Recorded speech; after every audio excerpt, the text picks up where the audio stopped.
सबसे पहले हम बात करेंगे पर्सनल इनकम के बारे में। पर्सनल इनकम क्या होती है, नाम से ही क्लियर है। पर्सनल इनकम मतलब हाउस होल्ड्स के द्वारा जितने भी फैक्टर इनकम्स को रिसीव किया जाता है उनको कहा जाता है personal income. Personal income is the sum of all types of factor incomes received by the households. ये जो पर्सनल इनकम होती है इसमें हाउस होल्ड्स की अर्नड और अनअर्नड इनकम दोनों को इंक्लूड किया जाता है। अर्नड इनकम क्या होती है ये अपने को समझ में आता है। 4 फैक्टर्स ऑफ प्रोडक्शन है, कौन कौन से? लैंड, लेबर, कैपिटल और एंटरप्रेन्योरशिप। लैंड, लेबर, कैपिटल और एंटरप्रेन्योरशिप के बदले हाउस होल्ड्स को मिलता है रेंट, सैलरी, इंटरेस्ट और प्रॉफिट। रेंट, सैलरी, इंटरेस्ट और प्रॉफिट के फॉर्म में हाउस होल्ड्स जितनी भी इनकम्स को रिसीव करते हैं उसे कहा जाता है हाउस होल्ड्स की अर्नड इनकम। और अनअर्नड इनकम क्या होती है? ये जितने भी ट्रांसफ़र पेमेंट्स होते हैं, यूनिलैटरल पेमेंट्स होते हैं। जैसे आपको कोई गिफ्ट दे के चला गया, आपको किसी ने कोई डोनेशन दे दिया, सरकार की तरफ से आपको स्कॉलरशिप मिल रही है, अनएम्प्लॉयमेंट अलाउंस मिल रहा है, एज ओल्ड पेंशन मिल रही है, या सडनली आपकी कोई लॉटरी लग गई, ये सब अनअर्नड इनकम में रखा जाता है।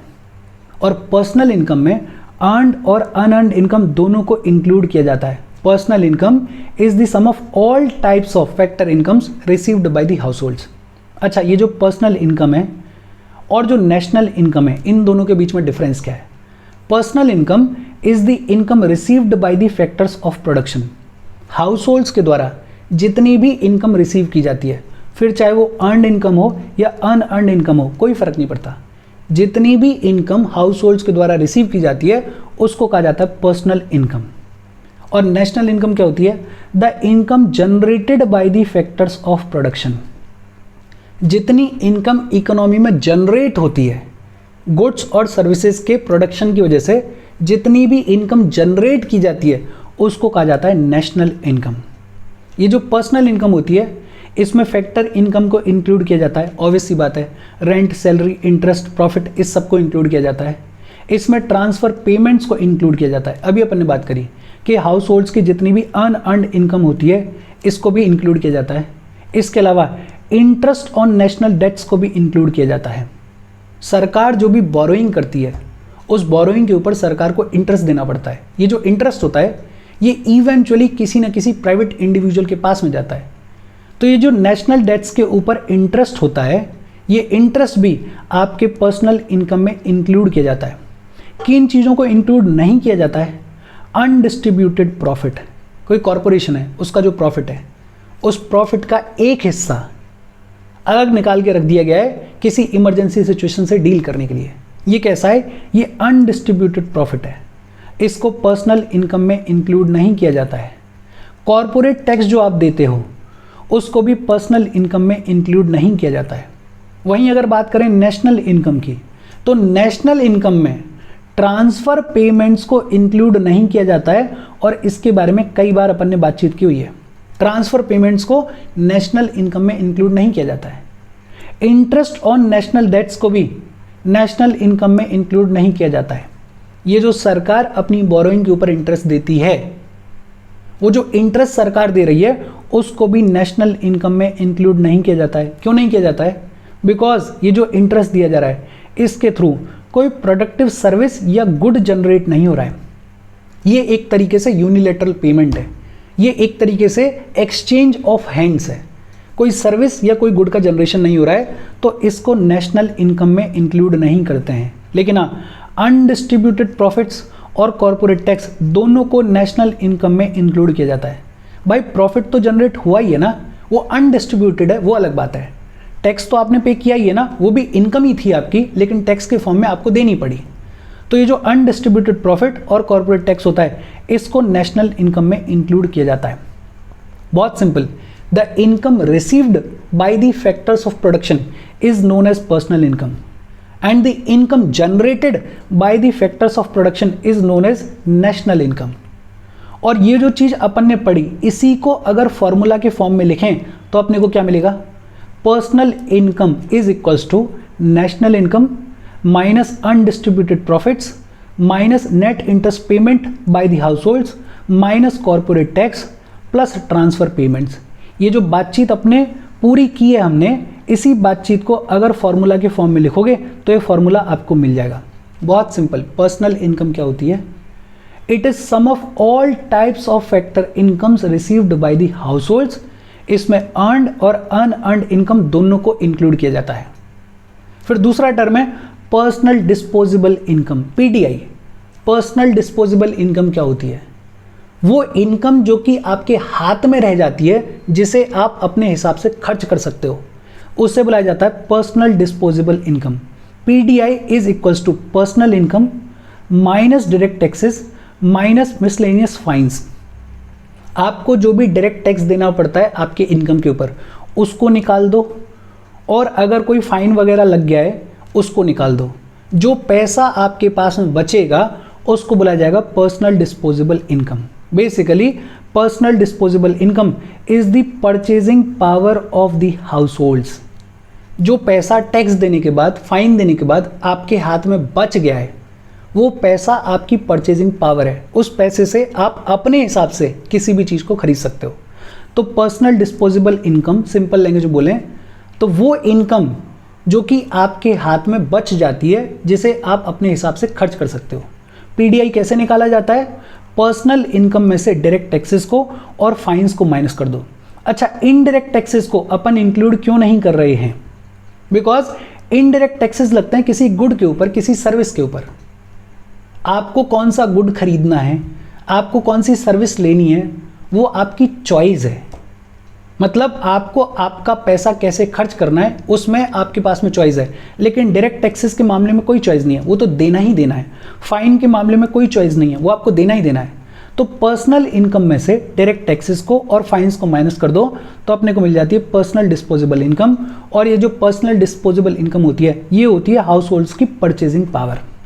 फिर एक और टर्म है नेशनल डिस्पोजेबल इनकम। सभी सोर्सेज के थ्रू जितनी भी इनकम जनरेट हो रही है। अच्छा, इसमें दो चीज़ें हैं, एक तो अर्नड इनकम, जितनी भी इनकम हमारे कंट्री के रेजिडेंट्स जनरेट कर रहे हैं, अर्न कर रहे हैं, और दूसरा अब्रॉड से अगर आपको कोई ट्रांसफ़र पेमेंट आ रहा है, वो भी आपकी डिस्पोजेबल इनकम है। जैसे आपकी कोई बुआ रहती है लंदन में, और बुआ बहुत रईस है, उसने आपको 1 करोड़ रुपए का डोनेशन दे दिया, गिफ्ट दे दिया।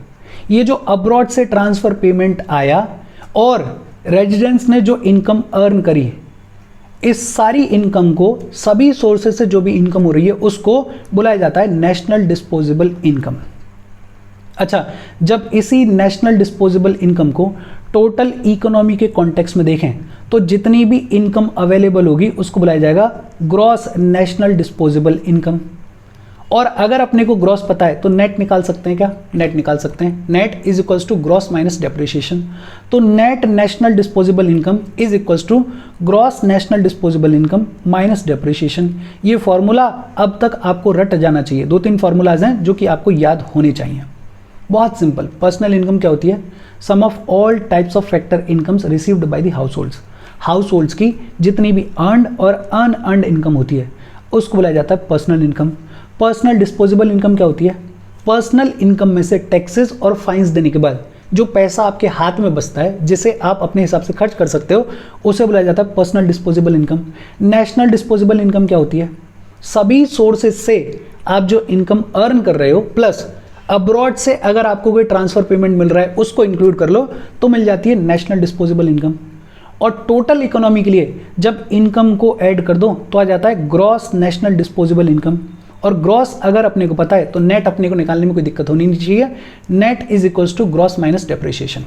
अच्छा, सिंपल सी चीज़ें हैं, बहुत छोटे छोटे से टॉपिक्स हैं। अपन आगे बढ़ें उससे पहले वीडियो पे लाइक के बटन को दबा दो। लाइक दबाना ज़रूरी है, बिकॉज यूट्यूब ऐसे ही फंक्शन करता है। आप लाइक दबाते हो तो यूट्यूब वीडियो को कंसिडर करता है और थोड़ा सा पोस्ट कर देता है। तो लाइक का बटन दबा दो, शेयर कर दो अपने सोशल मीडिया हैंडल्स पे, व्हाट्सएप वगैरह पे अपने फ्रेंड्स को, या जो भी लोग इसमें इंटरेस्टेड है उनको शेयर कर दो, और चैनल को सब्सक्राइब कर लो। अच्छा, पर्सनल इनकम और नेशनल इनकम की बातचीत खत्म हो गई। इसके बाद बात आती है various estimates of national income के बारे में। नेशनल इनकम के जब एस्टिमेट्स आते हैं इकोनॉमिक सर्वे वगैरह में, तो बहुत सारे टर्म्स आपको सुनने को मिलते होंगे, आपको देखने को मिलते होंगे। उन टर्म्स के मतलब क्या है? जैसे एक term advance estimates. Advance estimates क्या होता है? जीडीपी के या नेशनल इनकम के पहले एस्टिमेट्स।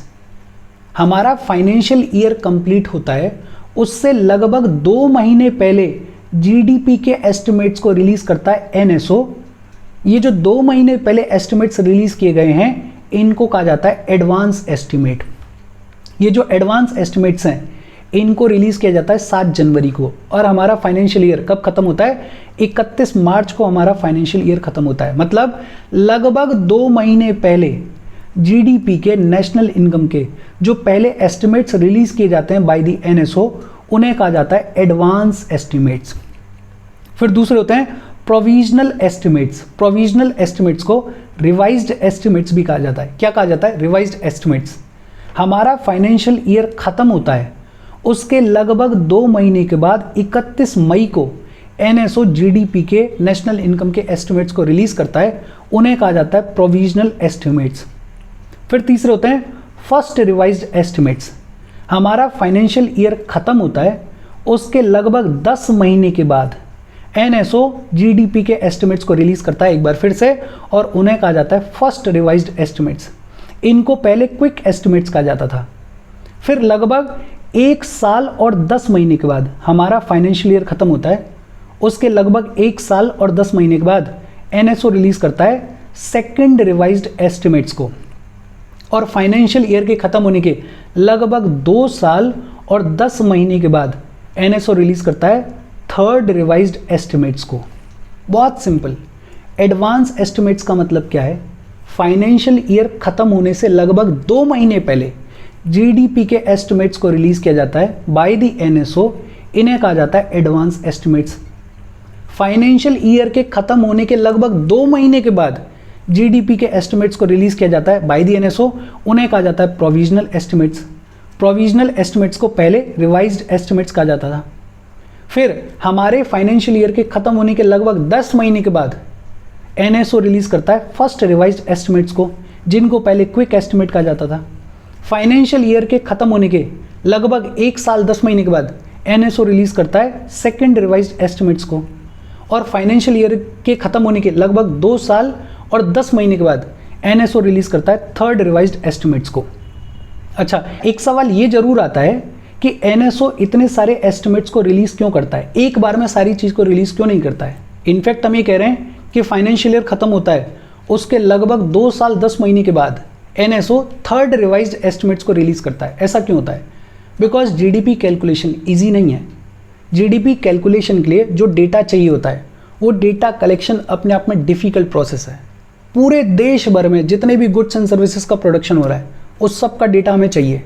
वो डेटा कलेक्शन अपने आप में डिफिकल्ट होता है। तो होता ये है कि लगभग फाइनेंशियल ईयर खत्म होने वाला है, उससे लगभग 2 महीने पहले तक जितना डेटा आ जाता है उसके बेसिस पे एनएसओ एडवांस एस्टिमेट्स को रिलीज कर देता है।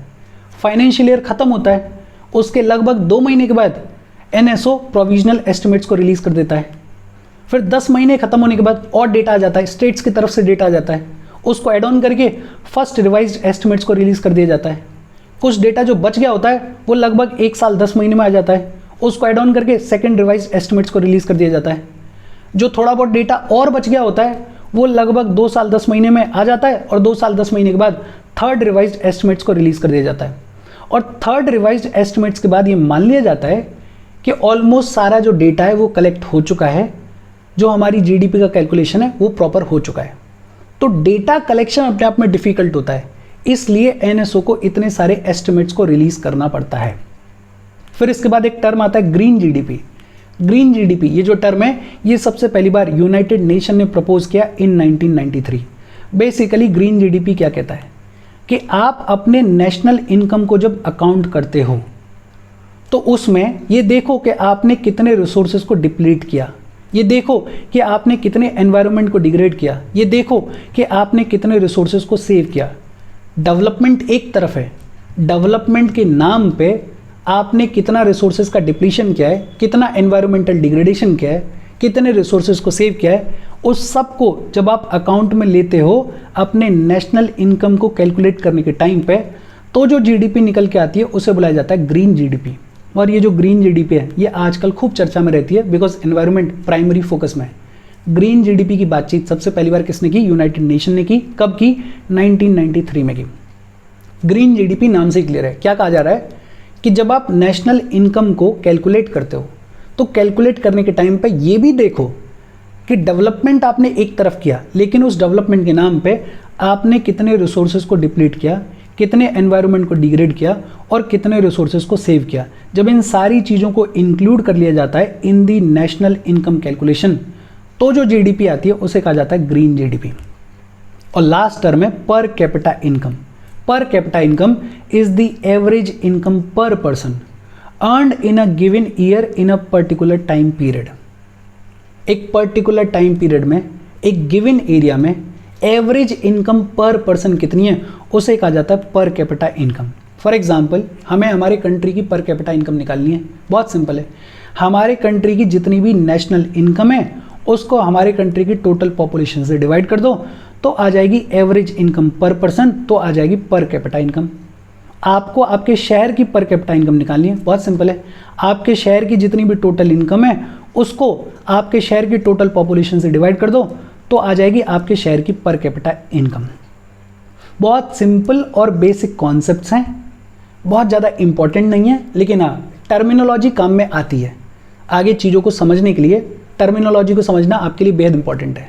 इसके साथ आज का सेशन और नितिन सिंघानिया का चैप्टर 2 अपना कंप्लीट हो गया। ये चैप्टर अपने आप में इंपॉर्टेंट है। जीडीपी जैसे जितने भी कॉन्सेप्ट्स हैं जो कि आगे तक काम आएंगे, इन सब कॉन्सेप्ट्स को दिमाग में बिठाओ। अगर कोई डाउट है तो कमेंट करके पूछ लेना। डाउट लेके अगर आगे बढ़ोगे तो चीज़ें फिर आगे डिफ़िकल्ट होंगी। तो अगर कोई डाउट हो तो साथ के साथ पूछ लेना। Thank you very much.